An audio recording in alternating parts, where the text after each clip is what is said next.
Testing. 1, 2, 3. I told you we'd be back. I told you we'd be back. I told you we're going to talk about the movies of yesteryears at Backlick Cinema, the podcast. I'm your host, Zoe. That's Z-O or Z-O if you're cinema fans overseas. It's the 108th episode. Thank you for downloading and streaming. We really appreciate it.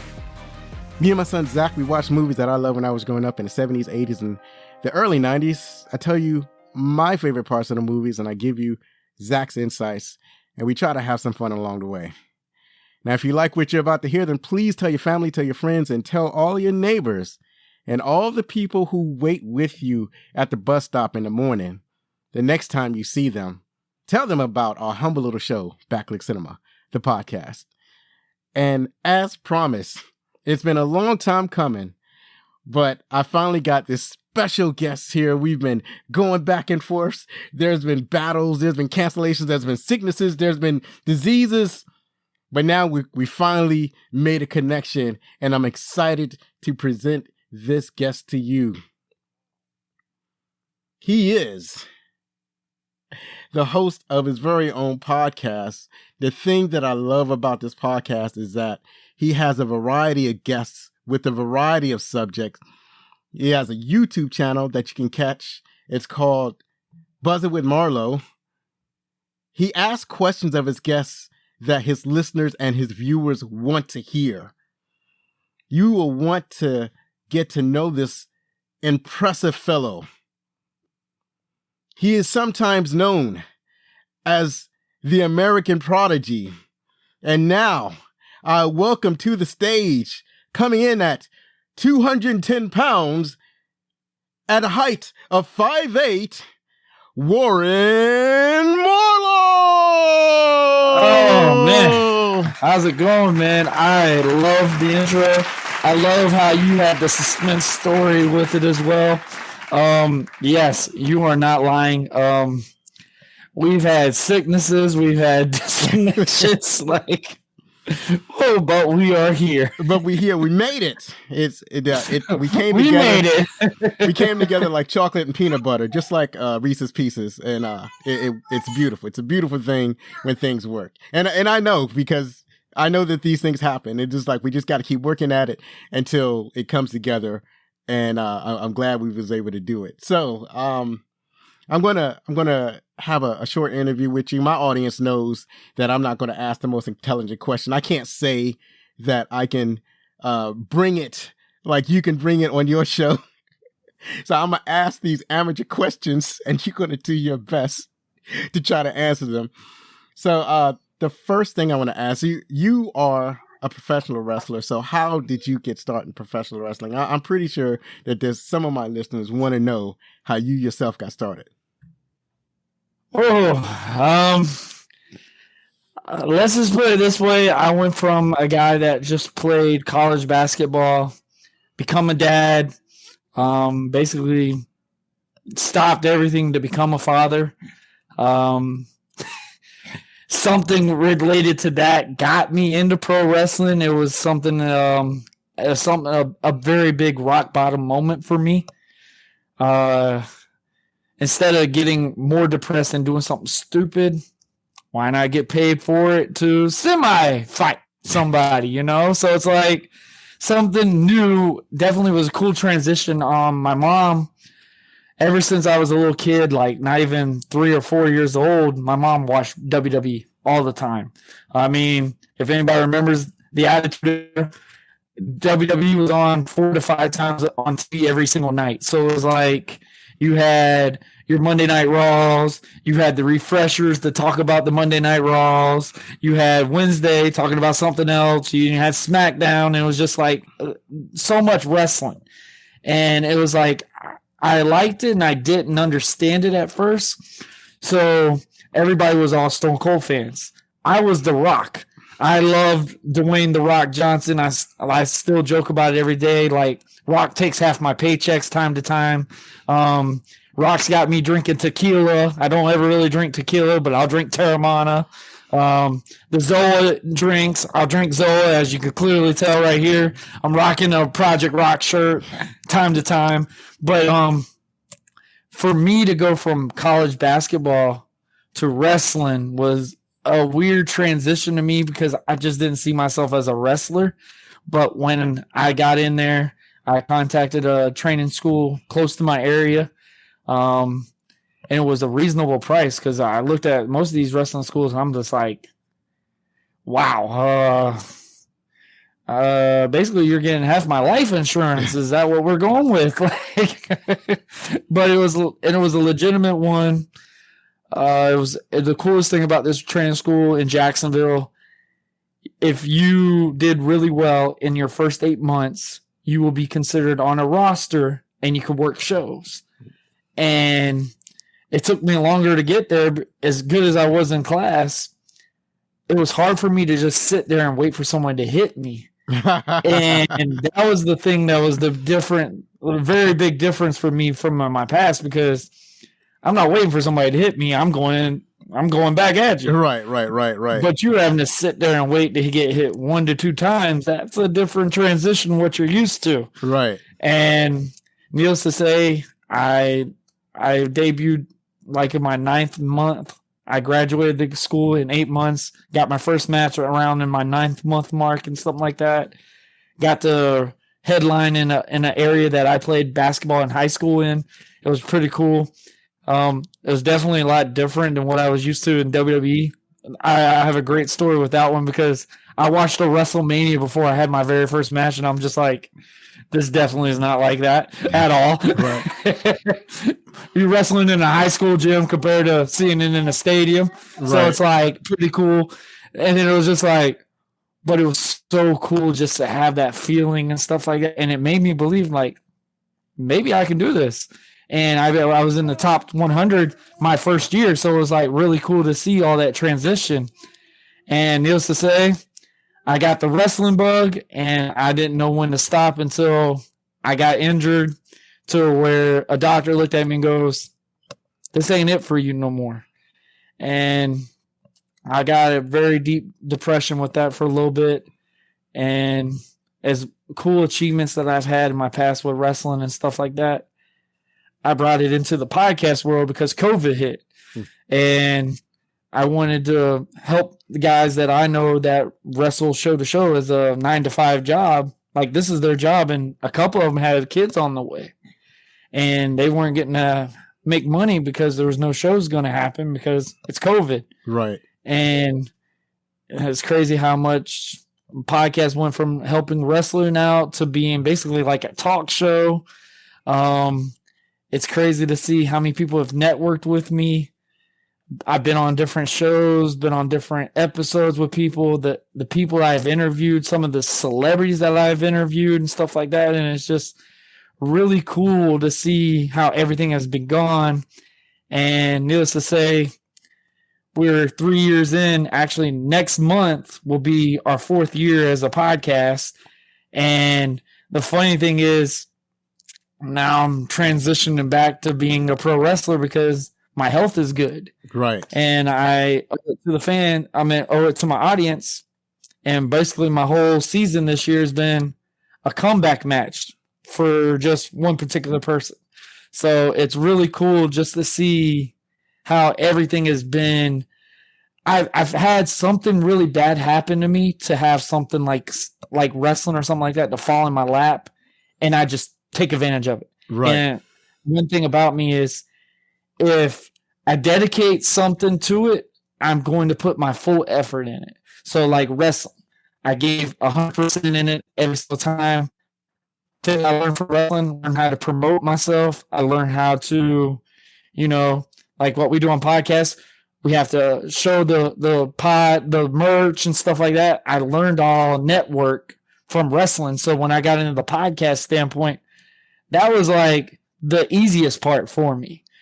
Now, when I got into podcasting, I didn't understand what editing and all that stuff was. When I first did this, I wasn't editing anything. I'm just sending it off and boom, there it goes. And you're hearing everything because I recorded it from a phone. And Anchor, the platform that I first started on, they contacted me and told me how to actually, edit it, block out the echoes, where to actually record your in the room. like with less furniture stuff to help the waves and stuff like that. And it's just cool how everything transitioned in. So I know that's a long story, but yeah, man, it's been, like I said, a lot of setbacks have made it to where I've achieved so much more in the same time. Well, that's pretty awesome. You basically told me the whole story. So, how would you describe your wrestling style? Whew. Coming back, a lot of people used to call it the high flyer. I was more, a showman. Like, I was the guy that, the crowd could get behind, that's getting beat up consistently. I like to say I'm more of a technician. A little bit still high flying. I kind of alienated that since now, I've already had an injury before. I don't want to go back into it, but it's like I've got a little bit of all kinds of styles. I can go, heavyweight style, stuff like that. I can go strongman, whatever. It's just I can fit so many different styles, and I think that's what promotions loved about me is I wasn't just one set. I was literally whatever you needed me to play. Right. Like if I needed to be a guy that just had to go a distance and be in a long match, I could be your guy. If you needed a guy that could make your talent look exceptionally amazing, I could be that guy. So it was just whatever part they needed me to be, I took it. That's pretty awesome. So and on your it gets you in trouble sometimes too, though. On your podcast and your YouTube show, Buzzing with Marlowe, you have a wide variety of guests. It's kind of like a variety show. When I was talking about this on my last episode, introducing your podcast, I referred to it as what did I call it? It was a pop culture show. Would you say is that, or how would you better describe your podcast? It could be a pop culture show. I don't watch the news. I don't watch anything like, what's going around, because the reason why a lot of people started podcasts is because we got tired of the false news is that we get on TV and how everybody sees everything in the world. If anybody wants to say it's a pop culture, go for it. But the biggest thing about my episodes, and I think I'm a lot different from a lot of other podcasts like yours, you do movies and stuff like that. And I could be a geek for that for days, because anybody knows me, I love movies. Right. And that was something that I put wrestling, it made my character so well because I know movie scenarios, and most of my matches were all based off of movie scenes and stuff like that. So I honestly say it's more like a talk, because I'm a focus on guest. And I don't see a lot of shows, you have your interviews, but mainly most of the time that people are trying to do, they're trying to get their stuff in a little bit more than what their guest is bringing. Obviously, they're appreciative of what their guest is bringing. They're like the secondary. I want to make that the main focal of what my show is. Like, one week we can talk about sports. Next week we can talk about, fashion, whatever. I don't know if I had a fashion person or not yet. I know I've had interviews for it, but it's just so many different receptacles, because like how you just said, with that wide variety, it helps educate the audience to some stuff that they love, that drives them in. But also, if they continue to listen on, they learn stuff from stuff that they didn't know about. Like I talk about this one episode vaguely is I had an episode what I did with Stacey Simpson, and she's a pageantry person. Mm-hmm. Looking at me, I don't know about pageantry. I don't know what to ask these questions or what's going to happen or anything like that. I dreaded to do that episode. And needless to say, it's one of my all-time favorites just because of the energy that she brought, the positives that she had from the setbacks that she's had in life, with cancer and stuff like that. And for her to still accomplish her goals and doing her dreams and stuff, still doing that to this day, it made me respect so many different things. And then I was just like, you know what? I don't want just one topic. Right. Because if I do one topic, it makes you burn out quick, in my opinion. I feel like if you look for one topic for so long, there's only so much content you can bring. Like, granted, it works for a lot of content creators.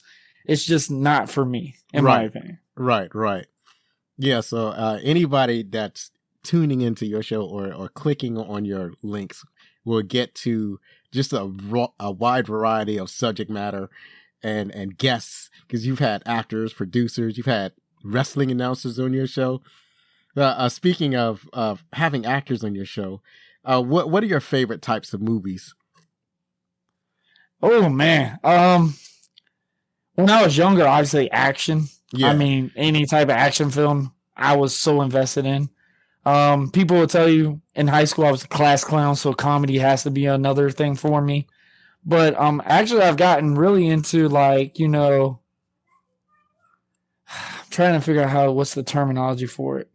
Adventure films. Oh, yeah. I've kind of gotten more of a taste of that a little bit more now. Yeah. Just because I feel like, because I've gotten a little bit wiser, I kind of want to learn more things. Obviously, with the podcast, we want to learn more stuff. Right. And I've gotten more interested with, you know, adventure type films. Right. But obviously action. Right. Who doesn't? And me being a dad, obviously I got to watch a bunch of family films nowadays. Right, absolutely. Too, so. Yeah, you got to get to know all the kids' stuff. But what I like about, especially the family films that are close to the modern era, especially if you're talking about animation or the computer generated animation, they do have a lot of stuff for adults. So you're not a parent there getting bored at watching TV. They got a lot of hidden jokes. They got a lot of grown up scenarios. A lot of people bring up, especially a lot of them that you watched it when you were a kid and you were like, I don't remember that part. And it's like, it shows that reference. It's like, we watched that. Like, my mom used to not let me watch The Simpsons. Right. And then when I'm watching The Lion King and stuff, when I see those little smirk snippets, I'm like, you let me watch this though. Right. So, since we got you on here to talk about movies, we got you on here to talk about some of your favorite movies. I had a list of movies from the grand list of movies, and the movie that you chose was The Karate Kid. So we're going to talk about that. You're going to tell us a little bit more about that movie, and we're going to do that right after this transition sound. And we're back.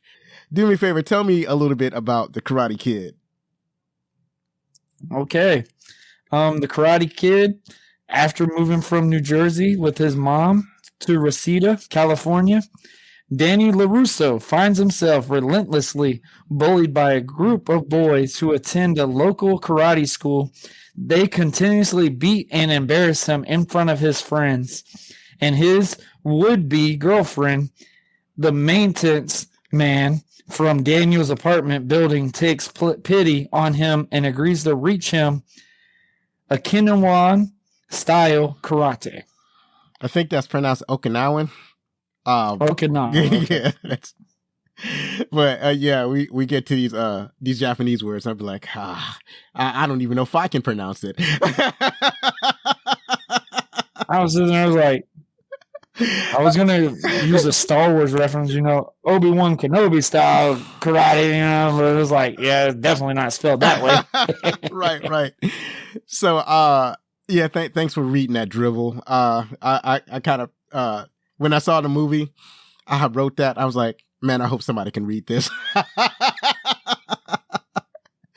So anyway, The Karate Kid was released June 22nd, 1984, produced by Columbia Pictures, Delphi 2 Productions, and Jerry Weintraub Productions. It grossed over $91 million in the U.S. and Canada on an $8 million budget and had great reviews.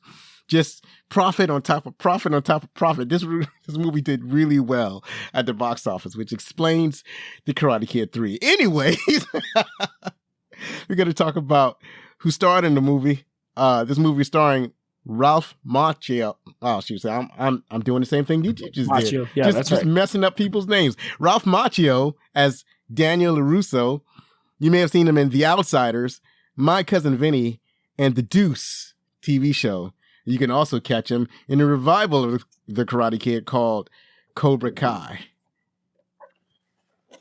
If you want to do a review on that one, you let me know. So you've been watching Cobra Kai? Awesome. I caught the first season when it was on YouTube, but I haven't been able to get back to it because like so many shows came out since then. Oh man. Yeah, I know it's good, but there's so many good shows out there. I can't watch them all. But I want to get back. That is the truth. Yeah, I want to get back into Cobra Kai, so I'm gonna work my way back into that one. So who's next? I know this part you got highlighted. I know I'm not even going to be close to be able to say this one. Oh, just skip the first name and go to the second name. Okay. Starting Martin Cove, John Kreese. He also was in Death Race 2000, Rambo First Blood Part 2. And then obviously we got William Zabka. Johnny Lawrence, Hot Tub Time Machine, Back in School. Right. So, and he's also in Cobra Kai. So, also this movie is co-starring Noriyuki Pat Morita. And he played Mr. Kaseki Miyagi. I didn't know he had a first name. You can also catch him in. He should just use that one for his first name. Well, he goes by Pat. People just call him Pat Morita. But I found out what his first name was, and I decided, well, I'm gonna put it all in there. So you can catch him in Mulan. You may have seen him on Happy Days or The Mystery Files of Shelby Rue. As you can see, that he spent most of his time on television. Also, there was Elizabeth Shue. She played Ollie Mills. She's been in Leaving Las Vegas, Adventures in Babysitting, CSI, Crime Scene Investigation. Because it's like she did a couple movies and then she mostly did TV shows. She's also in The Boys. Have you seen that? The Boys TV show? Oh, yeah. Yeah, definitely. Yeah. She's in the first season. Really strange part that was. And then finally, we have Randy Heller. She played Lucille LaRusso. You may have seen her in Bulworth, Judging Amy, and Mad Men. So yeah, this is a lot of people went on to do they went on to have some pretty impressive acting careers from this movie. So this movie was directed by John G. Alvidson. He's also directed Rocky, Lean on Me, and 8 Seconds. So he's directed some of my favorite movies. At least the first two. I've never seen 8 Seconds, but that really? No, how is that? You remember it's Matthew Perry? I meant Luke Perry. Yeah. It was a rodeo movie. Oh yeah, I remember. It was about the rodeo guy that got killed by a bull. Right. Okay. Was that based on really a true story? Or was that original story? Yeah, it was based on a true story. Wow. It was actually a rodeo rider named Lane Frost. Right. That's actually one of my favorite movies when I was younger. So John Alvinson, he did some good work. So tell us who wrote the movie. Written by Robert Mark Kamen. He has also written The Fifth Element, Taken, and The Transporter. So all three top selling movies. Right. All three some very good movies. It's funny because a lot of these movies are quirky and like strange. Like you wouldn't expect these scenarios to happen, but he's able to make it happen, and I definitely appreciate that. We got music by Bill Conti. He has 110 composer credits to his name. He's been in broadcast news. Well, he's written music for broadcast news, Masters of the Universe, and the Thomas Crown Affair. I'm trying to get together with these fellas that have a different podcast. It's called, I'm trying to remember the name because, like I said, my memory is crappy. Not a bomb podcast. So they like to look at movies that are bombed at the box office, and they look at them to see if it deserved to be a bomb. And Masters of the Universe, they're going to look at that one. I can't wait to check out that.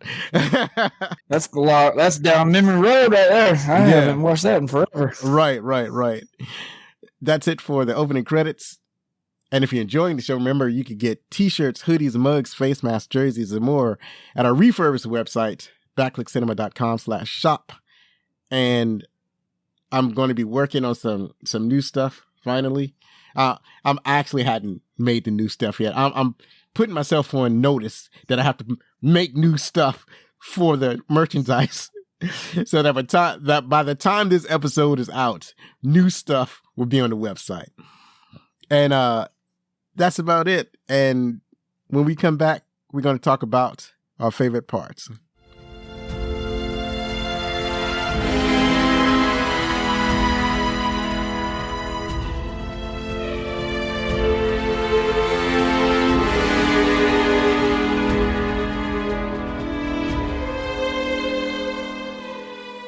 And we're back to talk about our favorite parts of the Karate Kid. Warren, why don't you start us off? Let us know what were your favorite parts of the Karate Kid? Oh man. It was like a basic story, like, new kid on the block. Obviously people are gonna bully the new kid standpoint. But it was so cool to see the story between LaRusso and Lawrence. And it was like, obviously from my background with wrestling, I'm sitting there already, even the kids like, okay, LaRusso is a good guy, Lawrence the bad guy. Like, that's what we were approached on the TV show. On the movie. Right. And obviously, Allie's the prize. The coolest thing I thought was how LaRusso thought karate was just all about contact and stuff like that. And Mr. Miyagi was all about, patience, not instantly attacking. And everything was based off of a plant. Like, everything was based off of a plant, what he was trying to teach regarding karate. Compared to Cobra Kai, be a weapon, attack somebody, and beat them down. So it was so cool just to see two different houses with that. Right. That the contrast between definitely the fight scenes were probably obviously a great one. Right. So one of the things that struck me was it's kind of like a throwback. Like whenever I watch some of these older movies, that I get hit with the nostalgia of not just the movie itself, but with the way things used to be. So there's an early scene when they're still in New York and Danny and his mom, they got the car packed up and they're about to start their trip to California. And I don't know if it was like at that point when they got in the car or during the trip, the car wouldn't turn over. It was a manual shift. So they had to push the car to get it to start. I was like, oh, I remember them days. Now I've never had to do that personally, but I've plenty of friends who've had to push start their car or roll it down the hill so that their car can start so that they can drive it. And so stuff like that from old movies, they really bring back memories of when I was growing up. So there's also like just Ralph Macchio's acting in this movie. Like, I think he's in his early 20s and he's supposed to be a teenager. So he really affects that extremely well. So I believed his frustration. Like, I felt that, especially when I first saw the movie, I felt that frustration that he had when like he's in a new place. He doesn't like this place. It seems like this place doesn't like him. And he was so much more comfortable and so much better back home when he was in New Jersey. Now he's in California. It's like an alien environment and he has to adjust and he doesn't want to deal with that adjustment. And it's like he's frustrated and he says he just want to go home. But there ain't no going back home, kid. It's like you're not making the decisions here. You're just along for the ride, right? So yeah, I really liked the way that that Ralph Macchio was able to convey all of those emotions, because we've all felt that as teenagers growing up when we can't make our own decisions. We just have to roll with the punches. Struggle. Right. I mean, coming from a military family and stuff, like, and you're just like how you just said, you're on for the ride. Right. I can relate to that. So it's like, hey, you got friends. Okay, we're moving next week. And it's like, like what? Right, but right. I love when you talked about with the car standpoint, because I had the part where I've cranked the car and say, like, when you're at the red light and it just like shakes and just cuts off. I've had that moment. Luckily, I haven't had the part where you're having to push it. It's just to crank it to make it move. I haven't had that part. Right. So it's crazy, like how you just said, you get an emotional effect towards like films like this. Right. And for it to have, with karate, it wasn't super hot at the time for it actually to be one of the main focal movies to promote karate in the U.S. So that was something really impactful with that. Yeah, most people at that time, they were either into Kung Fu or Taekwondo. Those were the hot ones. But you were watching Power Rangers. You weren't watching nothing with this is before karate. This is before the that Power was the only Rangers. thing karate you would look at. This was before the Power Rangers, before all of that. Exactly. That's what I'm saying. Like, right. Power Rangers and Teenage Mutant Ninja Turtles is what people remember when they started invoking karate. So right. Well, I think the Power Rangers, because they were Japanese, weren't they? Yeah, so they probably used the karate. But I was growing up, it was like in the 70s and early 80s, Kung Fu was like, that was all the rage. That was what people wanted to do. Yeah, that's right. You're right about that. And so karate was kind of a new thing, but it's like we all conflated everything with karate anyway. It's like we didn't differentiate between. So if you see a movie called The Karate Kid, it's like it didn't matter if it was called The Karate Kid, The Kung Fu Kid, The Taekwondo Kid. It was all the same to us. We didn't care. And when you're new and you don't study martial arts, it all looks the same. So speaking of fighting, one of my favorite scenes are like basically most of the fight scenes went like the classic bully scenes where Lawrence is confronting Ralph Macchio, Daniel LaRusso for all of the times, like not even just the first times. His moves were smooth and well practiced. I don't know if he actually knew martial arts when he did it, but it looked authentic when he was doing it in the movie. So how do you feel about the fight scenes? I felt like I was just like, how many times Danny could get beat up, and it was like literally when he wanted to one up them. When he did you remember the Halloween scene? Yeah. When they all were in the Halloween thing and like he pranked them. And I'm just like, dude, that's cool and all, but now you got to get beat up by them all over again. It's like, you're back at square one. Right. It wasn't like he was going to get out of that beating. I mean, he did, but it's like he didn't have a plan for it. He avoided like 2 to 3 hits compared to what his first fight was. Right, it was like different virtual ones.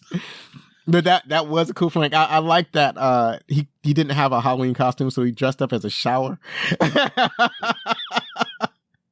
And then the prank that he did on Lawrence is that he I guess he connected a hose to a sink and poured water on Lawrence while he was on the toilet. And just spread it all over. Yeah, I like that. The basic character of Daniel LaRusso is that he wasn't like just some kid that was getting bullied. He was fighting back at every step of the way. Like he was determined that he was going to get his revenge. Like another kid might cower and like avoid the bully at all times, and he did do a little bit of that. But at the same time, he played that prank. He played it. I didn't understand the costume at first. Yeah, he was a shower, and I was like, shower curtain? I mean, he was poor. He didn't really have money and stuff like that. So yeah, for him to come out like, hey, you're a shower, right? Shower curtain stuff. It was pretty cool to see, right? And then obviously, Lawrence and all them as the Bones characters, right? And it was funny when the water came on and it just started dripping down the paint down their face. So I mean, he got a one up on him, but I'm just like, you about to get beat up bad again. Yeah. It might be a little bit worse than the last one now. Right. But he did get saved. Just as he was getting cornered, Mr. Miyagi, he hopped over the fence, which was awesome. And then basically just beat them all down. And not even viciously, just enough that they would stop fighting. Right? So kick you in the liver, you're going to go down and you're going to stay down until I can get Daniel up and to safety. Right? But see, now he's in trouble because they can always come back and beat up on him. But at least he was safe for that night. He was. Miyagi saved him. So Danielson. Yeah. Not Daniels. Danielson. Well, what are some other parts that you liked about the movie? I love the tournament background because it was really cool, a different feel, because I remember, I mean, I'm I mean, obviously this was out way before I was born, but I remember like the John Clyde Van Damme blood sport movies. Right. And that tournament gave me like that vibe with that. Right. So it was really cool to see the tournament, how it escalated from, you know, LaRusso not knowing a lick of karate to actually competing and winning some of these karate battles against some of these top athletes. And it was really cool just to see the chapters that LaRusso had to go through. Like, he learned from literally the bottom of the barrel to pretty much the top level of it at the very end. Right. And it was just really cool. Like, it was like a PG version of a Mortal Kombat type film. And it was really cool just to see like the transition from LaRusso going from being the guy that got bullied from day one to not only getting the girl for being himself because he thought he had to be a cool guy to get her and rich, whatever, to just being himself, getting the girl, and then obviously I think the trophy moment is when he finally beat Lawrence. Right. And it was just really cool just to see the transitions and the struggles that he had to go through to be for what the ending was. Right, right. And what struck me is that the whole, like the basic gist of his training, like going from the zero to hero montage, is that has untraditional training methods, right? Like he thinking that, you know, he wax was going on, wax off. Right. And that was the gist of the movie, right? That's what made the movie special. Were these untraditional, non-traditional training techniques. So like he's waxing the car, and he doesn't know why he's waxing the car. He's only being told to wax the car, and then after he waxes the car, he has to whitewash or put like lacquer on a fence, and he's doing it, and it's like, and when he finished, like he finished the first part of the fence in a couple of hours, and he's like, yeah, I did it, Mr. Miyagi. And then he says, you did all of this? And he and then Daniel looks around, and this is a long fence that wraps all the way around the property, and he realized he only did one small portion of the fence. He has to go all around the property and do it. And then after that, he has to sand boards, right? He has to get on his hands and knees and sand boards in a particular circular motion, right? All of this, like, yep. Wait a minute, I'm supposed to be learning karate, and you got me doing all your work. I don't understand this. And that's when Mr. Miyagi showed him what he had learned. So that was pretty awesome. That was fascinating. That was the coolest part, I thought. Yeah, that was so cool. And that he like I want to know how many kids back then when they watched that, even in your area, like how many of y'all were like, you know what? I might go wash the window and stuff. If I'm going to learn karate, like literally started doing chores because you're thinking, this is what karate is. Like, I learned karate by cleaning. What we did was we imitated the movie, but we weren't motivated to start waxing cars. Yeah. Like we would do. And you realize you got to do more than a broom and all that. Right. Yeah. Like we would imitate the wax. Mama, this is your job. Right. No. We would imitate the wax on, wax off motion, but we weren't going to actually wax the car. We would have to be told to do that. I really wonder what its effects on parents were. Like, did the parents think that they could encourage their kids to do chores since they saw this movie? So that I don't have the answer to, because I was very young myself when I saw this. So the other thing was that you had talked about like the tournaments, like you had talked about Mortal Kombat and how Bloodsport was like Mortal Kombat. But there was a time when tournament movies were all the rage. So there was Bloodsport, there was Kickboxer. Jean-Claude Van Damme was in two of those. There was like The Best of the Best, which was another one that was real popular. So there was a time when, and then boxing movies are kind of like tournament movies. And like with the Creed movies, it's like it's coming back. So yeah, the tournament movies was like a serious all the rage at one time. And the Karate Kid was like smack dab in the middle of that tournament movie type of movement. So we talked about like the shower scene and the training. So hold on, I'm looking at these notes. I'm trying to remember. I wrote in cursive, and now I'm trying to read my cursive writing. And I see like one of the things it says like no license, and then me neither. I know what I wrote. Why I wrote that. It's just a line that I like. When Mr. Miyagi asks Daniel to drive him somewhere, And Daniel says, I don't have a license. And Mr. Miyagi says, me neither. I love Mr. Miyagi because he would just do the trippiest things, right? So that was one of the things he did. And they were like the little small, like what we reference now, the dad jokes. Right, like, those type things. And it was just so impactful for that film. Right. Because Miyagi didn't do much of anything. Like the main thing that we saw Miyagi do was fight off the bullies for LaRusso in that one scene. Because after that, he just taught him slowly every little thing that he did.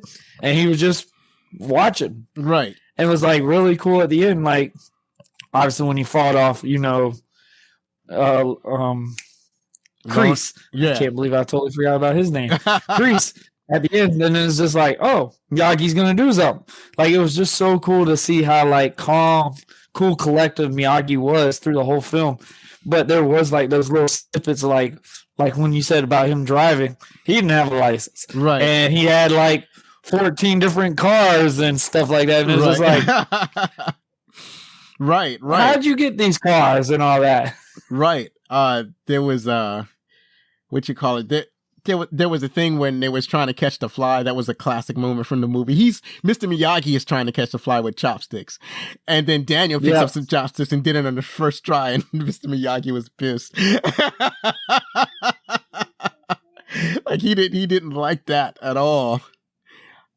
There was a relationship between Daniel and what's her name? Alice Mills, played by Elizabeth Shue. That was a key component of the movie. So that was a nice little story that helped push it along. You know what I'm saying? So that basically giving Daniel something to fight for.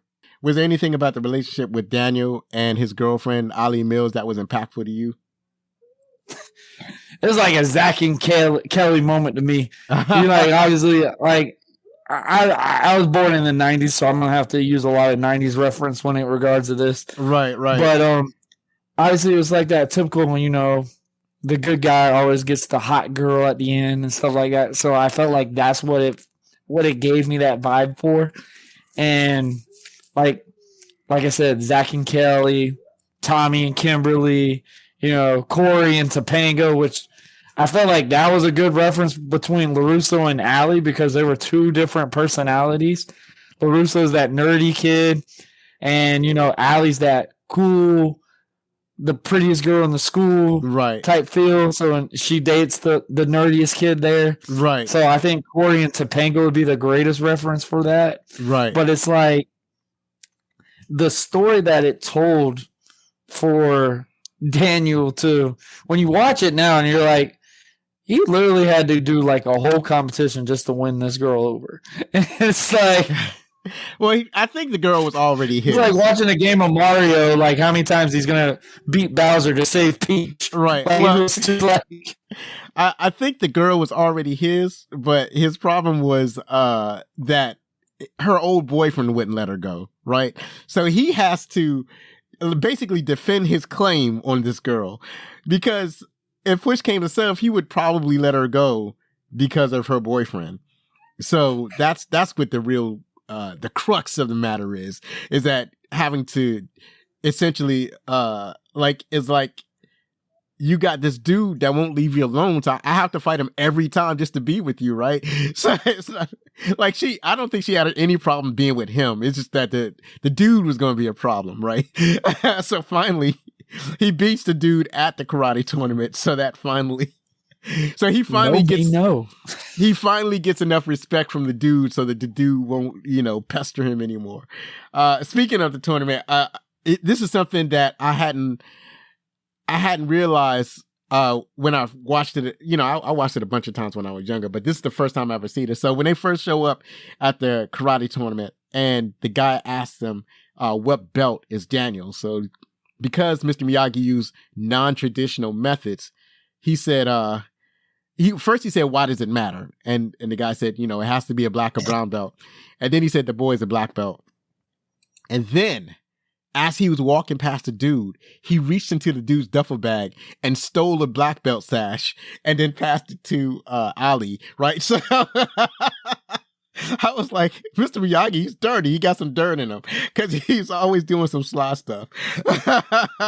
So I never caught that. I caught that on a rewatch, and I thought that was spectacular. It's like it builds Mr. Miyagi's character, even though he doesn't have like it's not his journey, it's Daniel's journey. But they put a bunch of stuff in there to kind of build his character, like the stuff in there about his family and where he had lost a child, and you can see Mr. Miyagi's motivation for helping Daniel, because at first he wasn't trying to help Daniel, right? But then he thought about his own journey, and through that he decided to help Daniel. So are there any other parts you want to touch on that you liked about The Karate Kid? I like the ending part with the tournament where LaRusso like got hurt, whatever, and then obviously overcame that odd like that. And I think that was really cool that Miyagi was really the pushing point for him to continue. Ali was a semi thing, but Miyagi was the main metal to really teach LaRusso, keep fighting. This is what you've been doing. This is what we've been built up to do. And, him closing his eyes and all that, and it's just like... Right. Yeah, I'm like, you're going to fight him blind, bro? You have half a leg. Like, what are you doing? Right. So, yeah, that was... it was like when he got hurt before the final... the final bout. Yeah, he got elbowed in. Yeah. And so Mr. Miyagi was going to let him quit. But then when he decided that he wanted to go, it was like, so Mr. Miyagi did the healing trick where he was, where Mr. Miyagi rubbed his hands together and then put it on the injury, right? It's like a power pellet or a health bar. So it brought his health bar back up. I really was like, seriously, like, does that work? Like, what is this? I don't know. I sincerely believe they made that up for the movie. I may have put that in the trivia, but yeah, that looks like something that they made up. But still, that's that Miyagi magic. Right. They had to put some magic in there. But yeah, and so he went out there and then did something that he wasn't specifically trained by Mr. Miyagi to do, which was the crane kick. So that's when Mr. Miyagi, he was all nervous, but it's like, well, I didn't teach you to do that, but you look like you're doing it right, so go ahead and try it, right? Because close your eyes and swing. There you go. Kick up it as high as you can. Right. So yeah, that was it was I like the way the movie made me feel. So it just like it ended like the way you might expect a movie like this to end. Like you have a hero at the beginning and he goes to his training and then he wins at the end. There's very few movies where the hero doesn't win in the tournament, but still I like the fight in Daniel. I think that was the main thrust of it. Is like, because there are times when Daniel could have quit and he refused to quit. He didn't want to quit. He didn't want to quit fighting back at the bullies, even though logic says you should stop picking on these bullies because all they're going to do is beat you up. He didn't want to quit the tournament, even though logic says you already proved your point. You really kind of have your adversary respect already. You didn't have to keep going, but he decided to keep going anyway because I think he felt he had to prove something to himself. So yeah, he kept pushing, and I think it just makes me feel good to see that. So yeah, I think that's it for talking about our favorite parts, and now we're gonna move on to the trivia.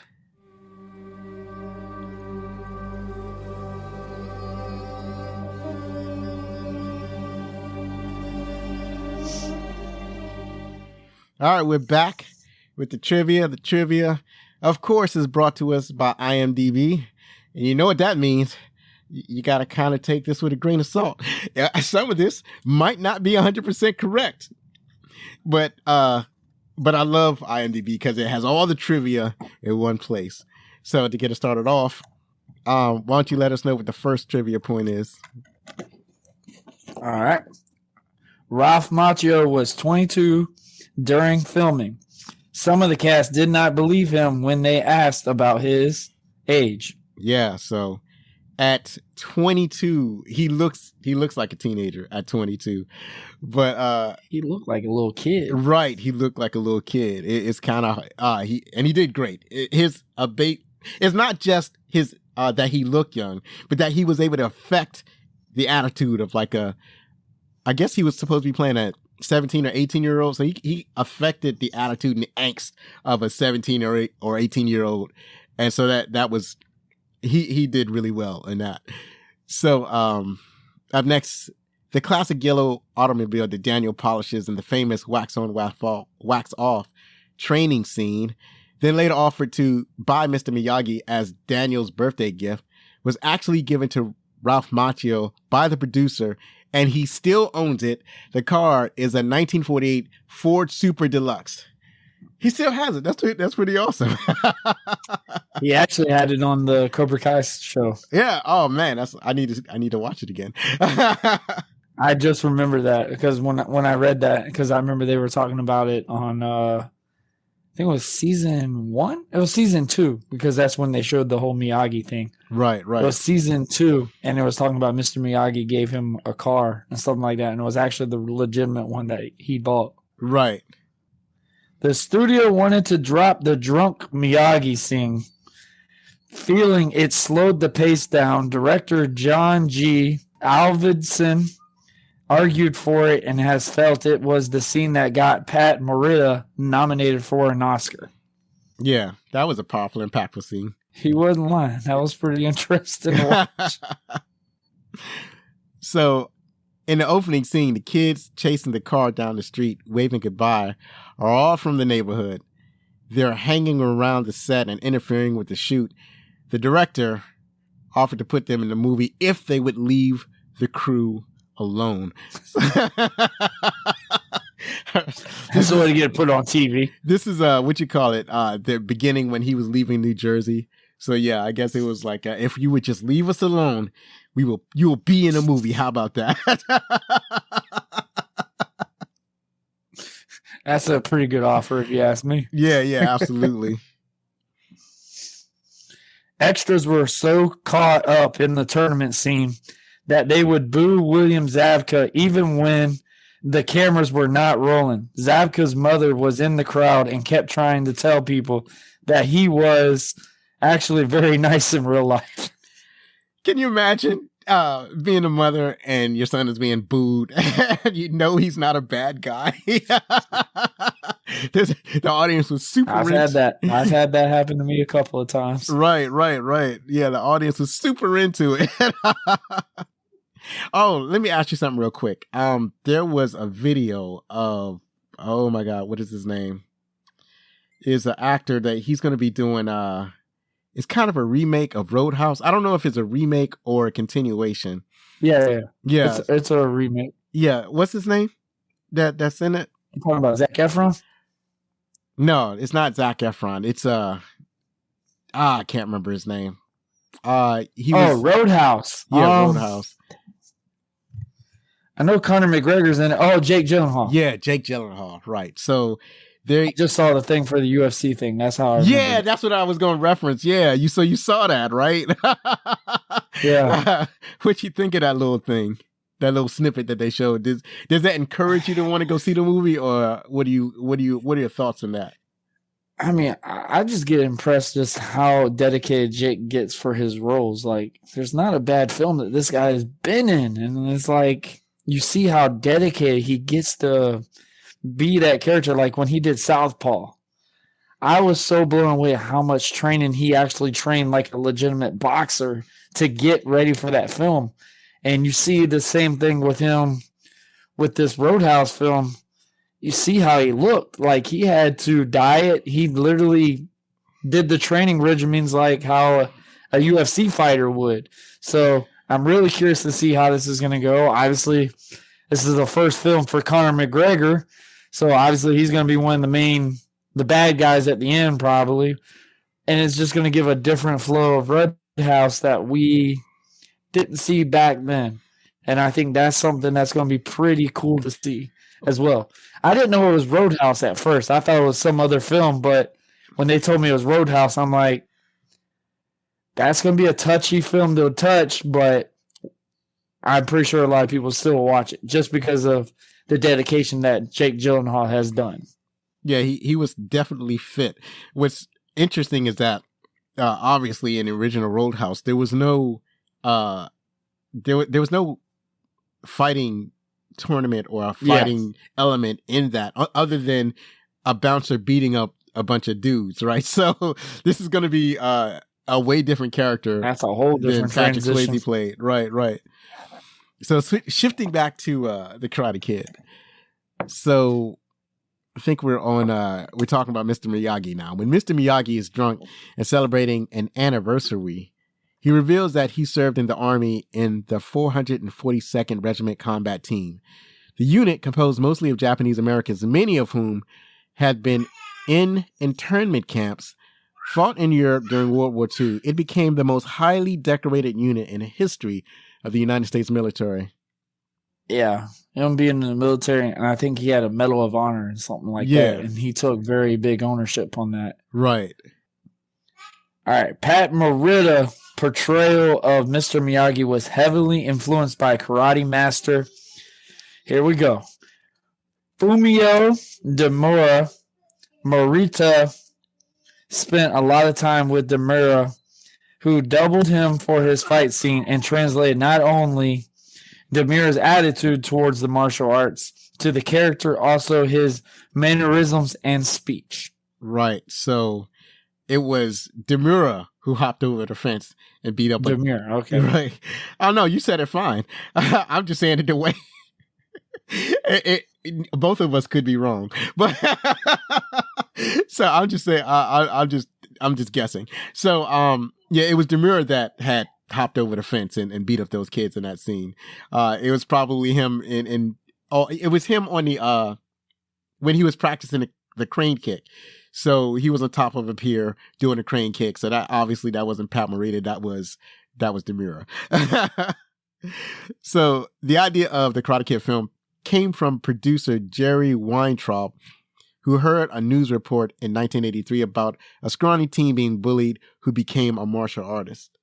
So, sort of based on a true story. Pretty much a lot of them are pretty good like that. I like that, though. Right. According to Pat Morita, he credited here we go, Noriyuki Pat Morita because the producers wanted to promote his Japanese heritage. Right. In the credits, they put his full name, Noriyuki, even though at that time he had been going by Pat. The last spin kick that Daniel hit with, hold on, let me read that again. The last spin kick that Daniel was hit with before he is saved by Mr. Miyagi actually hit Ralph Macchio and hurt him. So that last spin kick actually got him for real. Which happens a lot in these combat scenes. I'll tell you what, it's hard to pull back a hit. Right. I'm going to be doing Airplane the movie later on, and there's a scene where one character slaps another, and one of those slaps was real. So like any kind of, whether you're talking about comedy, whether you're talking about action movies, whether you're talking about dramas, some of these people actually get hit, and sometimes they ask to get hit for real, right? So just to feel it, yeah, just so that they can react to it. I forgot what research I was doing, but there was one actor that told his co-star to hit him for real, even though the scene wasn't on camera. He's like, he just hit me for real off camera, just so I can see what it feels like. And as I understand it, that also happens in the ring sometimes in the wrestling world, where sometimes the hit, oh man, sometimes the hits has to be real to sell it to the audience. Yeah. I've had a couple in my days. Right. And I won't lie, I've definitely have stiffed a couple of people in my times too. Right. One of them likes to talk about my ear still hurts to this day, and I'm like, well, my bad, you chopped me. Punch you back. Still love you, but right. I got carried away. I didn't actually get him in his face because I was trying to, because he actually had something. He had a cut or something on his face, so I had to avoid a hit. So I kind of was trying to make it look real. Apparently, I kept hitting him in his ear.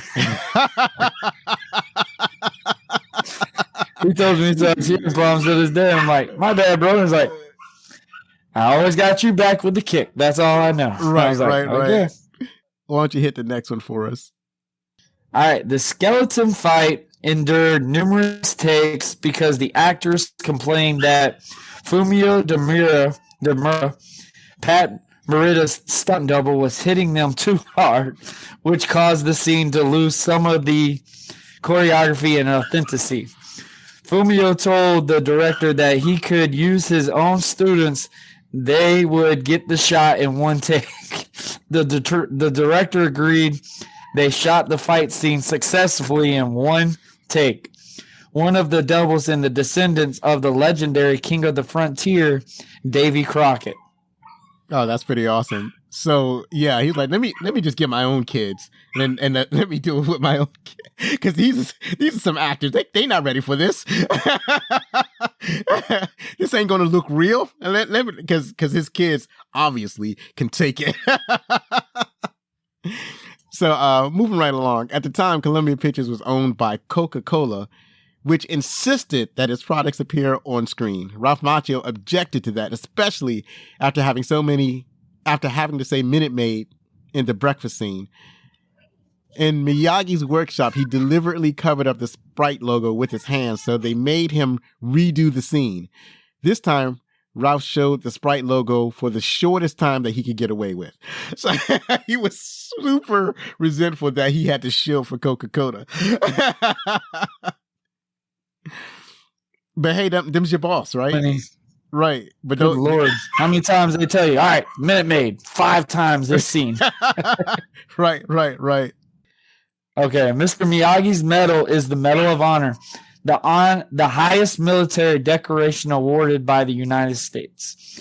It is easily recognizable by its blue ribbon and the inscription containing the word Valor in real life. In the 42nd Regional Combat Team had 21 Medal of Honor awardees. According to Senator Daniel Inouye of Hawaii, its members also received 52 Distinguished Service Crosses and 9,486 Purple Hearts. So, a highly decorated combat team. So, moving right along, Mr. Miyagi is named for Shogun Miyagi, who became the forerunner of karate jutsu in Okinawa, Japan. Sensei Miyagi, as he is called, created his own style of karate jutsu, which he dubbed Goju Ryu, which means hard and soft style. You know, I just realized that there was some ringing in the background, so that might get caught in the recording. But anyway, yeah, interesting, interesting way of grounding Mr. Miyagi's style in the movie. Oh, man. It's crazy how much they put into this film. I got to say, that's pullback kicks, putting students in different scenes. Like, you don't think that now. It's just like, holy cow. Right. The crane technique, while basically fictional, is based on a real stance called the crane stance that is used in several traditional karate kata.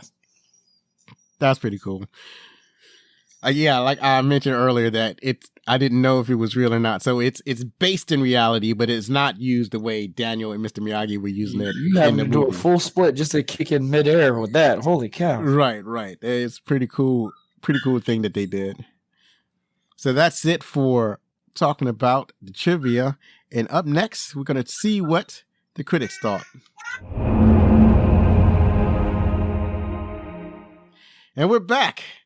We're going to talk about what the critics thought. The critics gave The Karate Kid on Rotten Tomatoes 82%. The audience score is 89%. And the IMDb reviews has it at 7.3 out of 10. So let us know what the first couple of critics thought about. Well, see, here's the thing, right? There's some positive thoughts on The Karate Kid and some negative thoughts. I wanted to keep it fair and balanced. So how about you read what the first two critics had to say? All right, Dave Cure, Chicago Reader. It's primitive, predatory stuff. Sandy Angulo Chin, Common Sense Media. 80s classic is still fun for families with older tweens. Right. I guess teenagers. She just said tweens. Oh, you hadn't heard that before? Yeah, that word was all the rage. So tweens, that would be between, like after 10, but before 13. Those are the tweens. I said, okay, I've never heard the tweens part. So yeah, okay. Yeah, they don't use it anymore. At least I haven't heard anybody use it anymore. And it's for such a small age bracket that I don't know why anybody would bother using it. But yeah, and yeah, he's right. Kids love that stuff. And the first guy, David Kerr, said it's primitive and predatory stuff. Apparently didn't like it. I guess he's the type of person that doesn't like violence. He doesn't. It's like, why are you? There are some people that like, there are two classes of critics. There are some critics that don't like a certain type of movie. Like, they only like a certain type of movie, but they're forced to watch the movie anyway, right? So like the editor says, well, you want to watch this, you got to go watch this movie. And the critic's like, no, I don't want to watch it. And so they'll write something like this that is primitive and predatory stuff, which it's not. But and then there's the other kind who just wants to say something contrary. It's like, everybody else is giving this positive review, I'm going to come back with a contrary opinion. So they'll say something like, and a lot of times when you read, y'all gotta have that one bad remark. Right. Not that they actually disliked it, but they feel like they can stand out if they said something negative about it. So the other two critics I have here, Jeff Andrew from Time Out wrote, a surprise summer hit in the States. This is another filmmaking by numbers exercise in a teenage wish fulfillment. So he thought it was, he believed that it was too formulaic, like it was a kind of color by numbers type of movie. And it is a tournament movie, so you're going to get that. You're going to get that in a tournament movie. But that's what audience want to see. The audience want to see somebody who goes from not knowing anything to being a champion.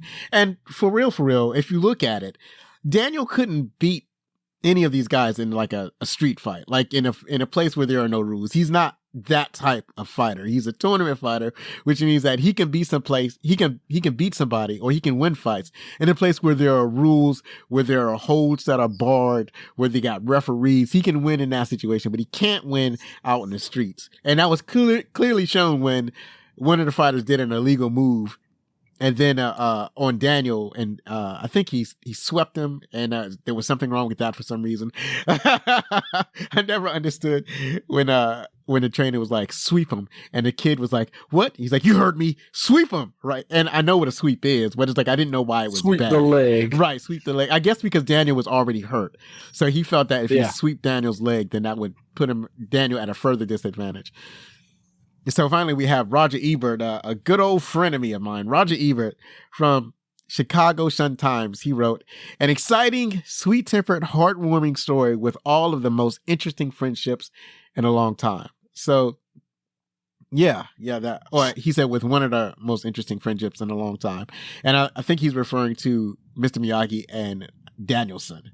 So, yeah, it was a nice movie. I like a feel-good movie every once in a while, right? Like you don't want to lose every time. You want the good guy to win. Right. You want the good guy to win. Especially back then. Right. It was not common for a bad guy to win a film.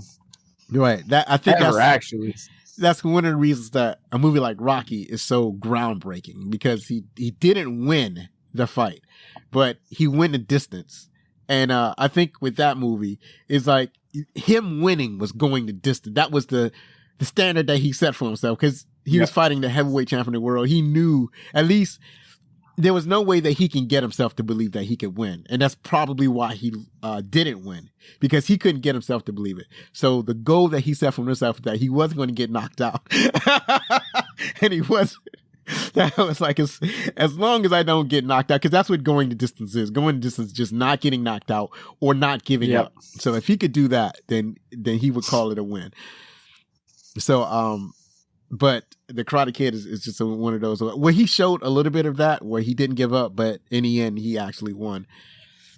So that's it for what the critics thought.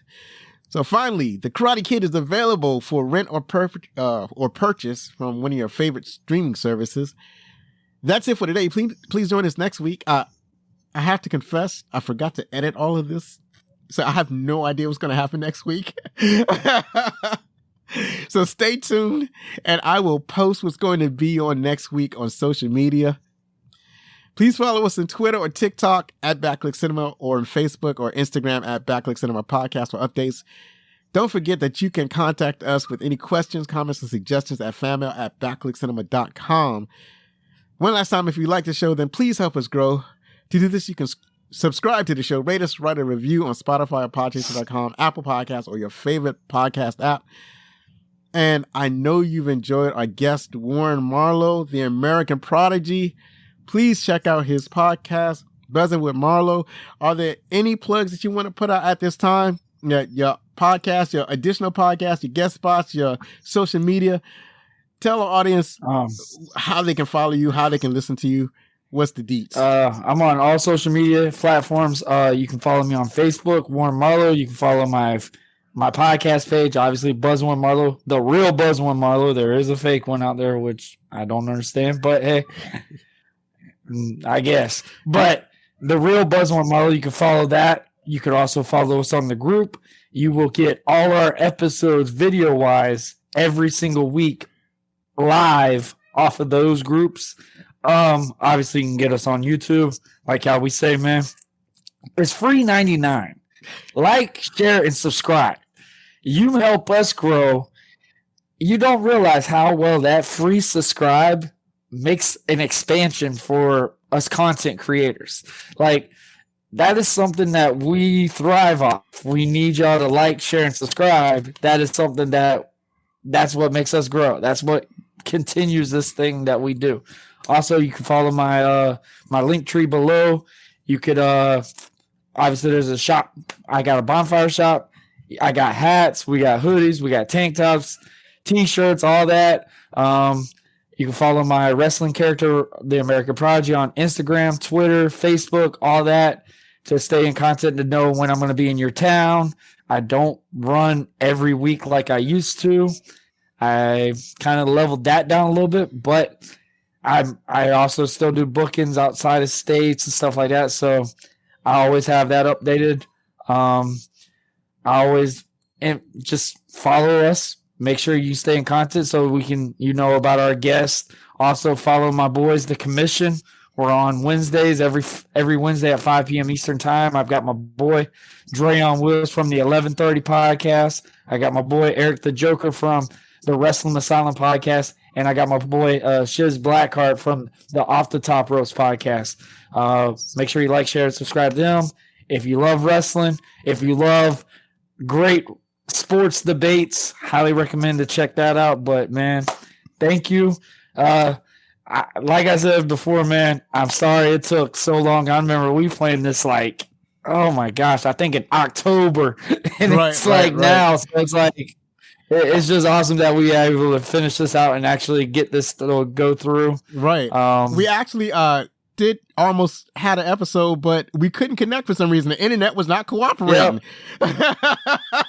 It just wouldn't work, man. That was so messed up. And it's you're not the only one. There was had a guest on, and when we started, I would get her picture, but I couldn't get her audio, and we kept messing around, and finally we got both picture and audio. So yeah, you just got to roll with the punches, right?